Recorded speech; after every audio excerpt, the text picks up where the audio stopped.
देखिए क्या स्टार्ट करना है, इलेक्ट्रिक करंट। हाँ है ना जी, विद्युत धारा। क्या होता है विद्युत धारा, बोलिए। आवेश के प्रवाह के दर को विद्युत धारा कहते हैं। वाह, एकदम याद है। क्या लिखेंगे, लिखिए rate of flow of charge. Yes, rate of flow of charge is called electric current, यानी आवेश के प्रवाह के दर को विद्युत धारा कहते हैं। अभी हम बहुत धारा देखेंगे, ठीक है। चलिए हिंदी लिख लिए। हाँ, बहुत फॉर्मूला इसका देखेंगे। हो गया, चलिए थोड़ा बना इसको देख लेते हैं कैसा कैसा धारा होता है। हाँ? हिंदी लिखा है, आवेश के प्रवाह के दर को विद्युत धारा। चलिए, तो विद्युत धारा को हम क्या चीज से रिप्रेजेंट करते हैं, आई से। क्या चीज से, आई से। आई से। यहाँ देखे चार्ज लिखे हैं, मतलब आवेश। रेट मतलब फिजिक्स में संबंधित होता है टाइम से। यस, ठीक है। तो चार्ज बराबर होता है del Q by del T, यानी क्यू बाई टी भी कहते हैं। Del Q by del T इसलिए का है कि अब देखेंगे चार्ज कई तरह का, एगो होगा एवरेज चार्ज, एगो एवरेज धारा, ठीक है, औसत धारा, और दूसरा होता है इंस्टेंटेनियस करंट। इंस्टेंटेनियस मतलब तत्क्षणिक धारा, मतलब चार्ज फ्लो हो रहा है, आवेश फ्लो हो रहा है वायर। अभी हम समझाएंगे कि कैसे फ्लो होता है, ठीक है। इलेक्ट्रॉन का फ्लो होता है, तो आवेश फ्लो हो रहा। अब इस पॉइंट, कहीं पॉइंट पे आवेश कितना है, तो उसको हम कहते हैं इंस्टेंटेनियस। अब पूरा तार में करंट फ्लो हो रहा है, कोई कंडक्टर में आवेश का प्रवाह हो रहा, तो हम पूछेंगे कि इस यहाँ पार्टिकुलर एरिया पे, पार्टिकुलर टाइम पे, यानी टाइम इंस्टेंट जीरो के समय, जहां से हम पूछेंगे वहां पे टाइम पे कितना धारा प्रवाहित हुआ। अब तो दिखता नहीं है, अब यहाँ तो उसको निकालेंगे हम, कैलकुलेट करके मैथमेटिकली निकालेंगे। धारा जो प्रवाहित होता है कैसे होता है, उच्च से निम्न की तरफ, उच्च से निम्न की तरफ, ठीक है, उच्च से निम्न की तरफ। ये सब फीलिंग लेने का चीज है, फीलिंग दिलाते हैं, सबका फीलिंग दिलाएंगे, ठीक है। चलिए पहले इसका अब ऐसा यूनिट कुछ देख लेते हैं, उसके बाद हम इंस्टेंटेनियस और एवरेज की बात करेंगे, ठीक है। ऐसा यूनिट क्या है जी, कूलाम का, चार्ज का, और इसका कूलाम प्रति सेकेंड, और इसी को हम बोल देते हैं एम्पियर।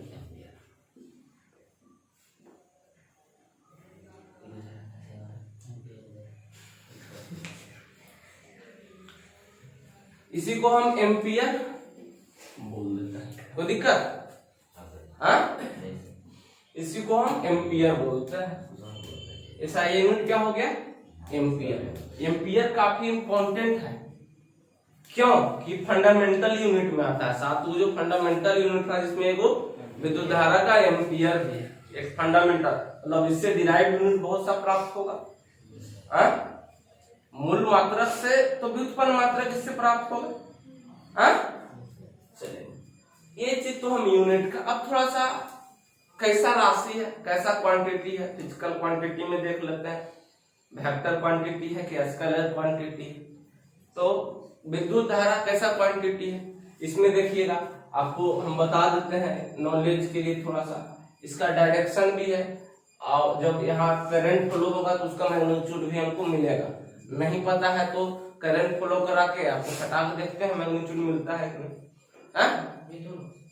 क्या मिथुन को, तो डायरेक्शन भी है और मैग्नीट्यूड भी है, फिर भी ये कौन क्वांटिटी है, सदिश राशि नहीं है, क्योंकि ये वेक्टर लॉ ऑफ एडिशन को फॉलो नहीं करता है।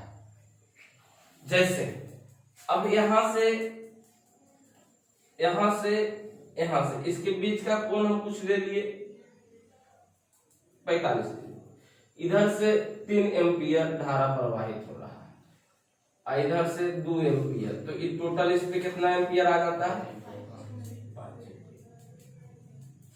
फिर इसी को हम ऐसे, इसका डायरेक्शन हम चेंज कर दिए, ऐसे यहाँ 90 डिग्री और इधर से ऐसे, तो इस पे इसका डायरेक्शन जब चेंज कर दिए तो फिर भी 3 एम्पियर और 2 एम्पियर तो 5 एम्पियर, क्योंकि यहाँ थीटा पे वैल्यू डिपेंड नहीं कर रहा। जैसे होता है ना जब डायरेक्शन एडिशन लॉ पढ़ते हैं ना, साइन थीटा, यहाँ लगता है रिजल्टेंट जब निकालते हैं तो a² plus b² plus 2ab क्या होता है? cos theta. तो थीटा पे यहाँ डिपेंडेंट नहीं कर रहा है, क्या चीज? थीटा देखे तब वो 5 है, यहाँ 45 है, तब वो हमको उतने मिल रहा है। तो ये कैसा राशि? ये नहीं कह सकते हैं, ये अदिशों को जब इसमें मैग्नीट्यूड हो गया तो अदिश करने से आ गया, वो नहीं फॉलो कर रहा है। हाँ, तो इसको ये वो नाम दे देते हैं टेंसर क्वांटिटी। टेंसर क्वांटिटी कैसा क्वांटिटी है? टेंसर क्वांटिटी है। अगर टेंसर नहीं रहे एग्जाम में ऑप्शन में तो आप मार दीजिए आप उनके स्केलर में, लेकिन वेक्टर कभी नहीं मारिए, ठीक है? अगर टेंसर क्वांटिटी नहीं रहेगा, टेंसर राशि नहीं रहेगा तो आप किस में मार दीजिएगा? अदिश में, ठीक है? चलिए अब हम कुछ बात करते हैं चार्ज का, ठीक है? फिर यहाँ पे हाँ एम्पियर को भी पहले प्रूफ कर देते हैं। एम्पियर इसको लिखिए जल्दी सा, इसको लिखिए, उसके बाद हम फिर बात करते हैं।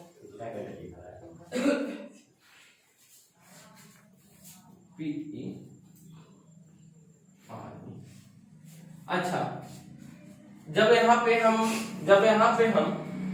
टाइम को 1 मान लेंगे, इफ टाइम को अगर 1 कह देंगे, टाइम को अगर 1 सेकेंड कह दिए तो क्या होगा? तो धारा क्या हो जाएगा जी? धारा क्या हो जाएगा? आवेश के बराबर हो जाता है। यदि धारा को यदि टाइम को 1 सेकेंड मान ले तो, यदि टाइम को 1 सेकेंड मान ले तो विद्युत धारा आवेश के समान हो जाते हैं, ठीक है? विद्युत धारा आवेश के समान हो जाता है। मतलब यहां से एक चीज प्रूफ हो गया, एक चीज यहाँ पे हो गया कि यदि इकाई समय में किसी चालक से प्रवाहित होने वाली आवेश को धारा कहते हैं। एक फार्मूला बन गया, बना, ये तो 10वां में पढ़े थे ऐसा का फार्मूला, एक आप पढ़ लेते हैं। क्या पढ़े? यदि एकांक समय से किसी एकांक समय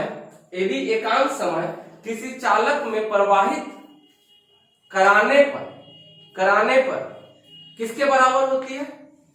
विद्युत धारा आवेश के बराबर होती है, आवेश के बराबर होती है, ठीक है? एक डिफिनेशन और आप लिखिए, एक डिफिनेशन और लिखिए। इकाई समय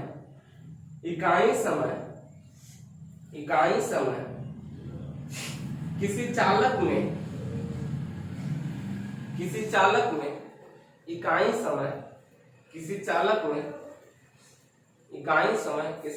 में प्रवाहित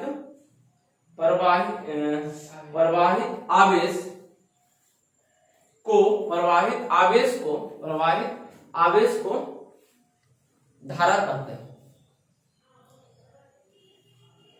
वो क्या कहते हैं? धारा, ठीक है? अब एम्पियर को, 1 एम्पियर को डिफाइन करिए, तो 1 एम्पियर को डिफाइन करिए। 1 कूलम बटे 1 सेकंड। तो क्या करेंगे? यदि इफ Q इक्वल टू कितना लिख लेंगे? 1 कूलम, 1 कूलम, और टाइम ले लेंगे टी इक्वल टू लिख देंगे 1 सेकेंड। ठीक है, क्या लिखेंगे जी? आवेश को 1 कूलाम ले लेंगे और समय को 1 सेकेंड लेंगे। तो हम इस तरह से इसको डिफाइन कर सकते हैं। तो लिखिए, तो क्या होगा? तो यहां देखेंगे, I इक्वल टू 1 कूलाम और 1 सेकेंड, तो 1 एम्पियर के बराबर ही हो जाएगा। तो इसको डिफाइन कर दीजिए, करिए, लिखिए। यदि किसी चालक तार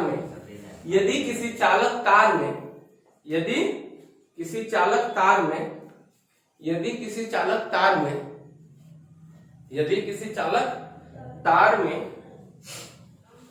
एक कूलाम आवेश 1 सेकेंड तक 1 कूलाम आवेश 1 सेकेंड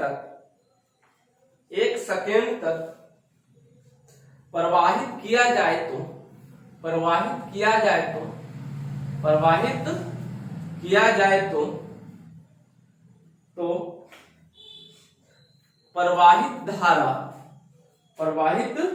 धारा 1 एम्पियर होते हैं।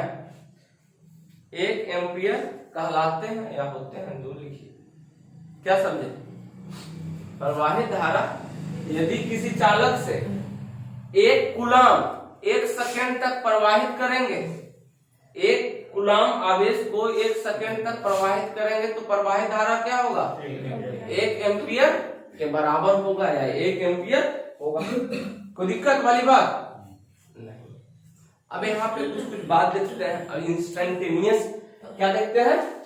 इंस्टेंटेनियस चार्ज को देखते हैं कि क्या होता है इंस्टेंटेनियस चार्ज।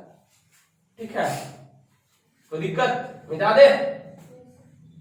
कूलाम को, आवेश को 1 कूलाम और समय को 1 सेकेंड रखने पर किसी चालक में प्रवाहित धारा किसके बराबर होती है? 1 एम्पियर के बराबर।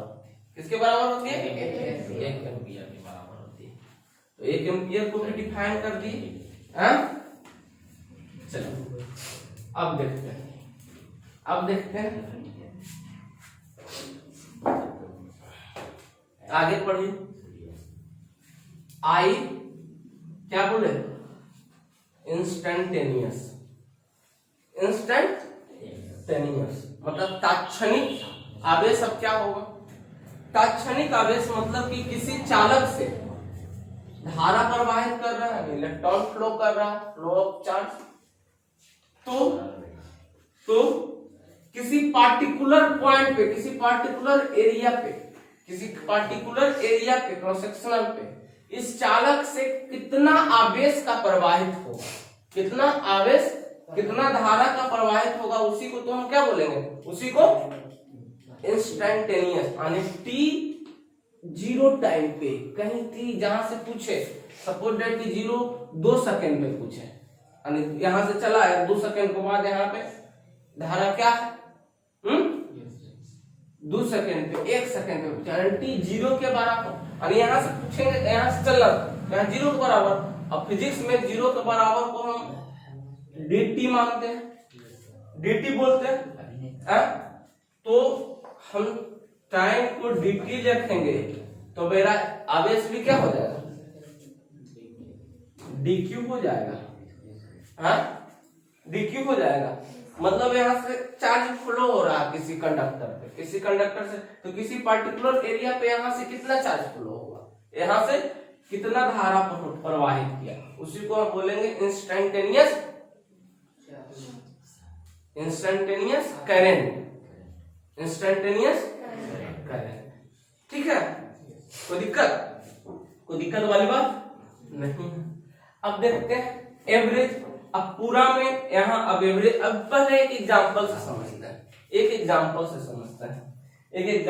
समझते हैं। If Q equal to 3t² plus 4t plus 6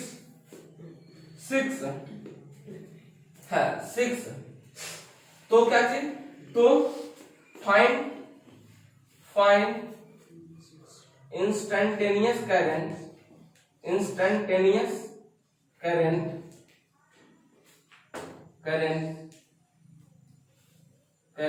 eight 2 second, at 2 second. कैसे? यदि चार्ज को इतना रखेंगे, चार्ज इतना हो तो 2 सेकेंड बाद धारा क्या होगा? तो 2 सेकेंड बाद किसी पॉइंट पे हम बात कर रहे हैं, तो धारा हम क्या करेंगे, इसको पहले धारा टोटल निकालते हैं, धारा निकालते हैं। हमको Q दे रखा है, तो Q इक्वल टू हम क्या करेंगे, Q होगा I इक्वल टू होगा, I इंस्टेंटेनियस इक्वल टू क्या होगा, I इंस्टेंटेनियस इक्वल टू क्या होगा, D, Q के जगह पे लिखिए 3t square plus 4t plus 6 अब बटा में dt। ऊपर मिटा दे, दिख रहा है यहाँ तक जी, उसमें दिख रहा है। चलिए तो क्या हो जाएगा, 6t plus 4। 6t plus 4। अब टाइम कितना रखना है, 2 सेकेंड, तो t इक्वल टू 2 सेकेंड, तो क्या होगा 6 गुने 2 प्लस 4, 6 दूनी 12 4, कितना एम्पियर धारा होगा, 16 एम्पियर। यानी 2 सेकेंड बाद किसी कंडक्टर में 2 सेकेंड बाद कितना धारा होगा, 2 सेकेंड पे कितना धारा होगा,